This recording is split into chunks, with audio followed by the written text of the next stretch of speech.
এই দেখো রেডি হয়ে নিয়েছি। কোথায় যাচ্ছি বলো তো? রেডি টেডি হয়ে তো ভিডিও দেখতে থাকো, তোমরা সবটা বুঝতে পারবে।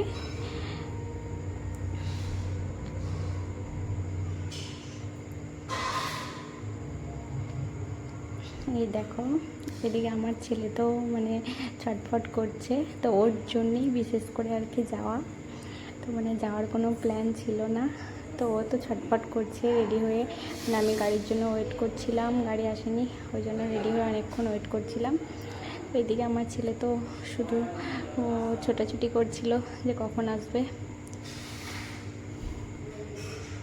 তো তারপরে অনেকক্ষণ ওয়েট করার পরে এই যে আমাদের গাড়ি চলে এসছে।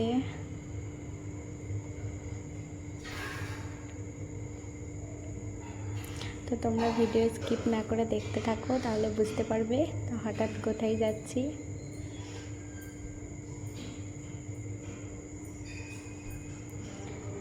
তো এই যে দেখো আমার দিদি আর আমার দোলা ভাই। এইদিকে আসলে আমার মনটাও খুব খারাপ, আমার বরটা যেতে পাইনি, কারণ আমার বর একটু কাজে ব্যস্ত হয়ে গিয়েছিলো। মানে হঠাৎ করেই তো যাওয়া ঠিক হয়েছে আসলে আমাদের ছেলেদের জন্য বিশেষ করে। তো ওই জন্য ও একটু কাজ পড়ে গিয়েছিলো, ওই জন্য আমাকে বললো যে যাও তুমি একটু ঘুরে এসো। ওই জন্য আমি একাই যাচ্ছি, কি আর করবো, একা না, আমার দিদি দুলাভাই আছে। তো এনজয়ও হলো অনেক। তো যাওয়া কিছুক্ষণের জন্য যাওয়া, তো হাসাহাসি করছিলাম, কারণ আমার দোলাভাইয়ের সঙ্গে একটু কথা বলছিলাম, ওই জন্য হাসাহাসি করছিলাম। তো এইদিকে যাচ্ছি, এত দূরের রাস্তা যে শেষই হচ্ছিল না। তো কোথায় যাচ্ছি বলো তো, এত দূর। আসলে আমার মানে বাপের বাড়ি যাচ্ছি, বাপের বাড়িটা এতই কাছে, ওই জন্য বলছি যে রাস্তা শেষই হচ্ছে না। মানে আমাদের হঠাৎই প্ল্যান হলো, মানে আমার ছেলে 2-3 দিন ধরেই মানে নানির বাড়ি যাব করছিল। তো আমার বোনপোও তাই, মানে ওরা দুজন একসঙ্গে খেলা করে, তো ওই জন্য ওদের দুজনের অনেক দিন একসঙ্গে দেখা হয়নি, তো ওরা দুজন একসঙ্গে হতে চাইছিল। ওই জন্য আমার দিদি বলল যে চল তাহলে একটু ঘুরে আসি আমার মায়ের বাড়ি থেকে।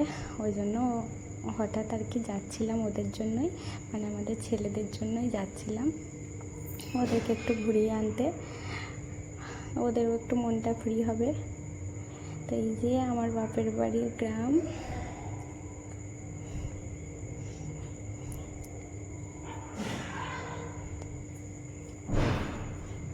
তো এই তো কিছুক্ষণ থাকবো, তারপরেই আবার চলে যাব।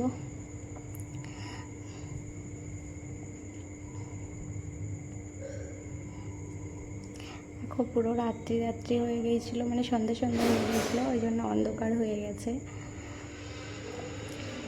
তো তারপরেই আমরা কিছুক্ষণ পরেই আবার বেরিয়ে পড়েছিলাম যে এটা আমার গ্রামেই মামার বাড়ি, এটা আমার মামার বাড়ি। তো আমার মাও জানতো না, মানে হঠাৎ করে আমরা ঠিক করেছি যাব বলে, তো আমার মাকেও বলা হয়নি। তো ওইদিকে ওটাই বলছি যে মা সারপ্রাইজ হয়ে যাবে। তো মা জানে না আসলে, তারপরেও আমি জানাতে চেয়েছিলাম, বিকালের দিকে ফোন করেছিলাম, মা ফোনটা তোলেনি, হয়তো দেখেনি, ওই জন্য মাকে জানাতে পারিনি। এই যে আমার বাড়ি চলে এলাম। দেখো আমার ছেলের দুষ্টুমি এখন থেকে স্টার্ট হয়ে গেছে। কত স্পিডে গেল দেখো, মানে এত খুশি নানির বাড়ি এসে, বলছে কি আমি থাকবো, তুমি চলে যাও বাড়ি। এই যে দেখো আমার মা তো পুরোই অবাক হয়ে গেছে, বলছে তোরা বলে কেন এলি না, মানে হঠাৎ ঠিক হয়েছিল তো ওই জন্য।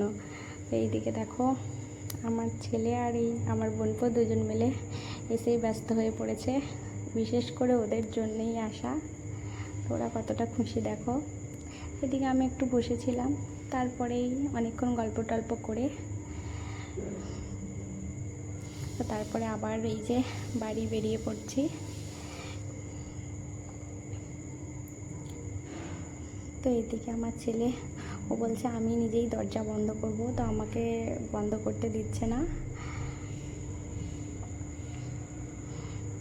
মানে ও যেটা পারবে না সেটাও করবে।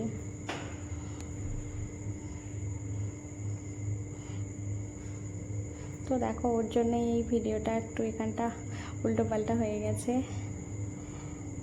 এই যে টাটা করে দিলাম, আমি নেমে পড়লাম আমার বাড়িতে। তো আমার দিদি দোলাভাই চলে গেল ওদের বাড়ি।